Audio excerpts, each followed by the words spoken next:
Hi folks, in this video I'm going to show you how to make this design in which you can then print onto your t-shirt on or your tote bag. So step one, I'm going to go into File, I'm going to go into New. Usually when you open up Adobe you also automatically see this, so you don't have to follow what I've just done. Click A4 because that is the print size maximum, maximum print size that we can actually print on our garment printer. Make sure that it is in millimeters and then hit create. And then you get a nice blank artboard. So this white space is called an artboard. So first things first, I'm going to kind of put in the background color layer. So what I'm going to do here is just simply go over here and you can see that that is a rectangle tool. If this is not showing as a rectangle tool, there's a couple of things for that. Make sure that you are in the Essentials Classic. So go into Windows, Workspace, and then down into Essentials Classic, and then you should be able to see all of this. If you're in something else, for example, Essentials, you might not see everything that you are seeing with me. So just make sure that you've hit Essentials Classic. Okay, so rectangle tool, there are other tools like clips and whatnot. We're just going to use classic rectangle. Go into the very corner, using your mouse, click and drag, and then just fill up the entire artboard with a big rectangle. Down over here in the Properties tab, you'll be able to see Fill. Just click on the white space and then fill it with the desired color that you want. So I think that's the color I want. Great, and you're pretty much done. Now, if you try to select this and you click on here, you'll see that you'll get another rectangle. That's not what we want. To select objects that you've created, you need to go back to the selection tool, which is all the way over here. And now you can kind of click and drag and do whatever it is that you want with it. If you make a mistake with anything, just undo, and that is Control Z. So once again, if I've actually moved somewhere else I didn't want it, Control Z will undo that last mistake. So just a couple of really handy tips to know. Selection tool and your rectangle tool. Now, next stage I want to create the N, the Y, and maybe get that. So let's do the letters first. First things first, let's create the letters. So let's go into Type tool, which is over here. Anywhere on the space, just type it in. You can see that it's really, really small. Down first, I'm just going to type in capital N, capital Y, so for New York, and then I'm going to select everything. You can do that doing Control A, and then select the type of text that you want. So maybe I just want Georgia. Yeah, that looks about right.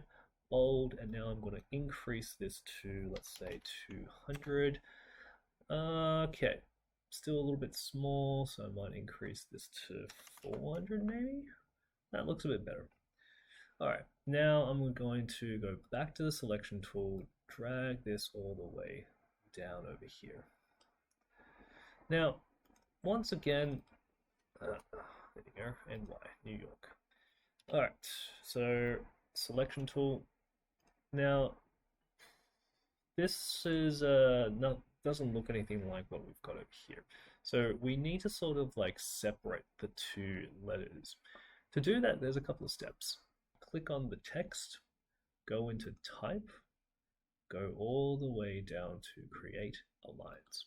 And then what that does is it now transforms the text into an object. Then right click on your mouse and go ungroup. And now what you should be able to do is separately being able to move each of those letters. You can also make the letters smaller or bigger by clicking on one of the corners and then dragging it out as you need to. If you make a mistake, again, hit Control Z to get it back to the original position. Now, in my text over here, the N is bigger than the Y, so what I'm going to do is I'm going to go into the Y, I'm going to go into the little corner, hold down the Shift key, because what that will do is it will keep the ratio of your movement. If I don't hold down the Shift key, I can easily make it a little bit more distorted. So That's a quick tip. Hold down the shift key and then just kind of resize it as you need it. So I'm just going to resize it like that. Now I know it's not going to look exactly like the original thing that I've got here, but that's okay. I'm just showing you the couple of tools, tricks, and you can go off and do your own thing. Okay, now we can see that we want that sort of nice outline, white outline. So to do that, you select the N, you go Object, you go Path, and then do Offset Path. And it'll give you a number. I'm going to do, let's say, 4 millimeters.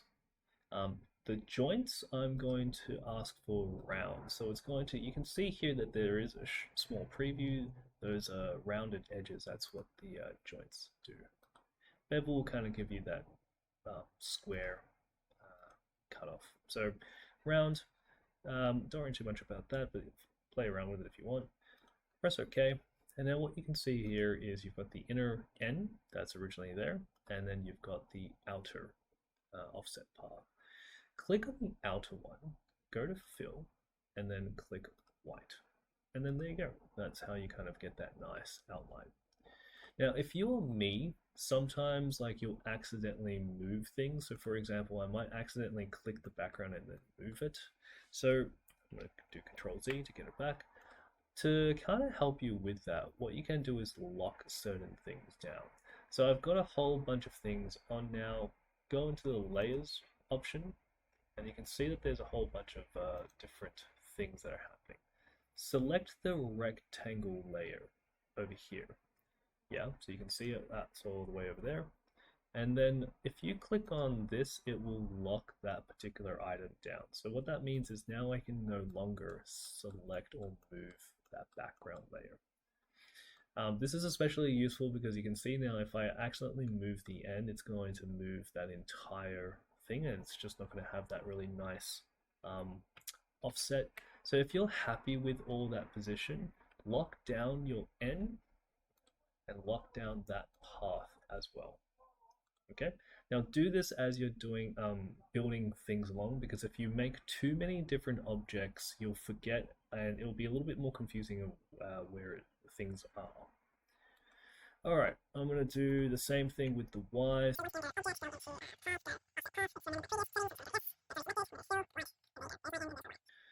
All right, now you can see that I need to overlap it. So to do that, you need to make sure that you select all of this. So make sure you're in the selection tool, click, drag, and select the parts that you need. And then you can sort of move it along as you see fit. So I'm just going to put it roughly around here. Now let's just say that you do need to move the end, but obviously you've locked it down before. So in your layers, just unlock the end, unlock the outside path, select, click and drag both, and then just move it as you see fit. Okay. Now that's how you do it. Once you're happy with that, you can even select your objects using the layer function. So for example, I'm going to select this and this, holding down Shift, or select both, and you can select as you need to see fit. Okay, let's lock down everything so we don't move anything away. Finally, we need the Statue of Liberty. So to do that, minimize your Adobe, open up a new Google, type in pixabay.com. This gives you free pictures to use, which is really good. And then just type in whatever you might need. So I'm going to type in New York, because that's the kind of pictures that I want. Now, these are images. What we sort of want to work with is illustrations. Okay, so you can see here that as soon as I switch over to illustrations, you'll find the sort of like they're just for me, I just want an illustration rather than an actual photo. There's my Statue of New York. These pixelated black and white things is so that it's transparent. go free download, make sure it's PNG, download, yes, do the whole I'm not a robot thing, and it should be in your download folder. So if you go download, you can see that it's there, America. Now, to pull this into Adobe Illustrator, it's very simple. You just kind of click and drag into your Illustrator file that you're working on. So it's super big. Again, hold down the Shift key, make sure you're in the selection tool, hold down the Shift key, go into the very corner and minimize it. Okay, and minimize it to the point where you want it.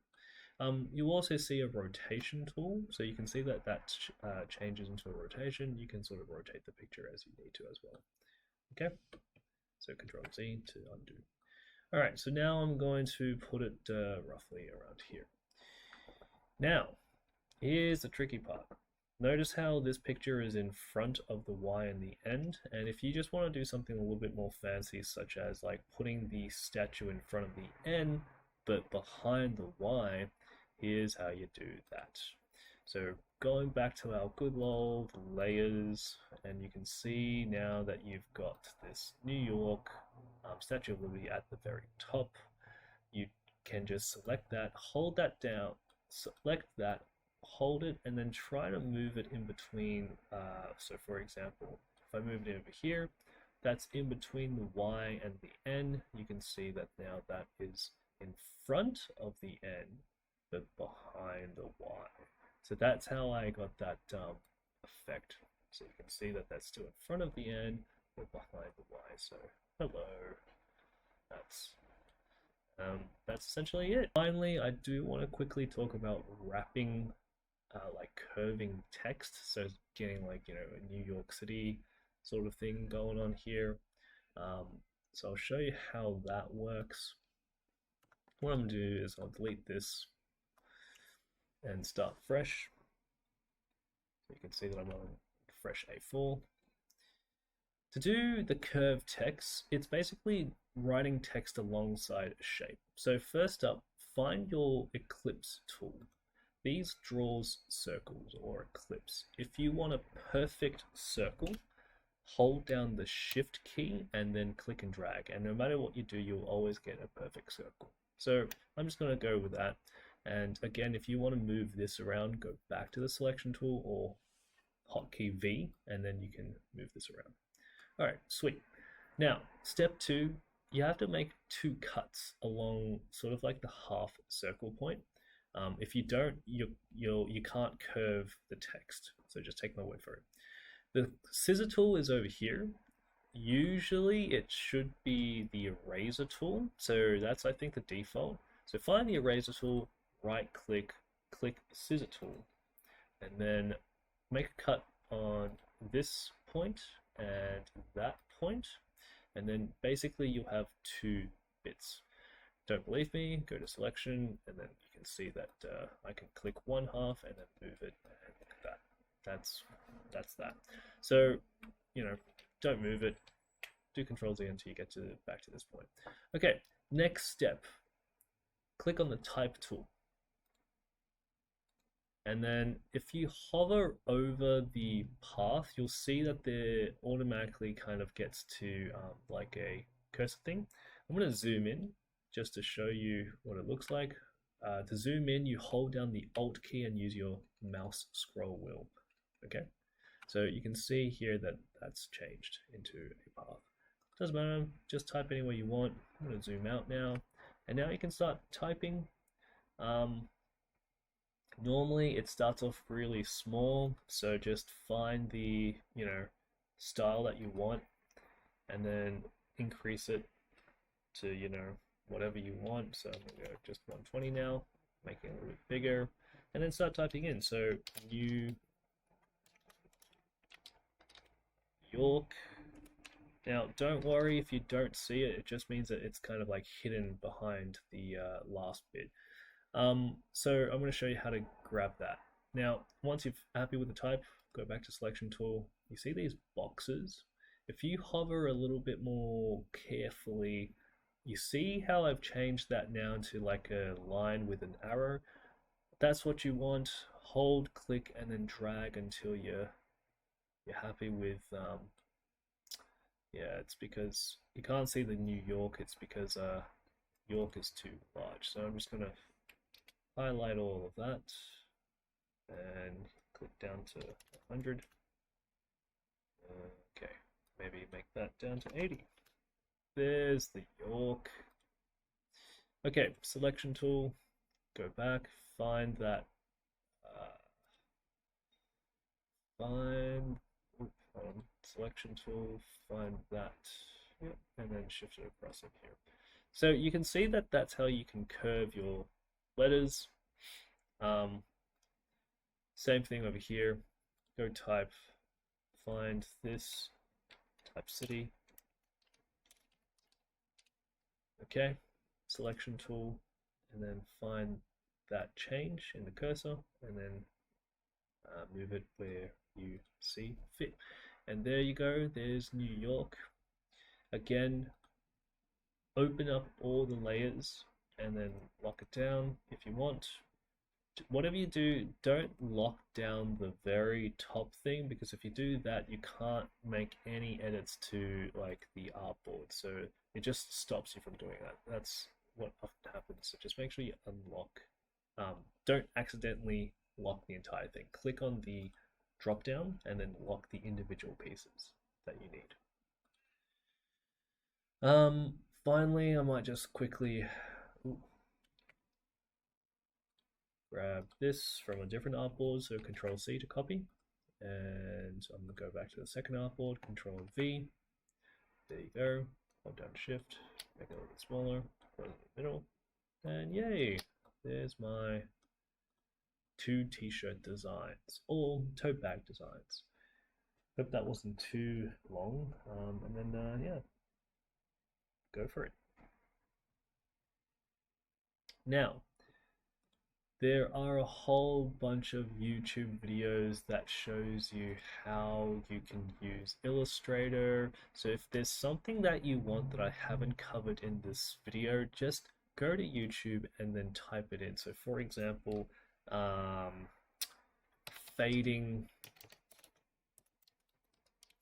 colors in Illustrator.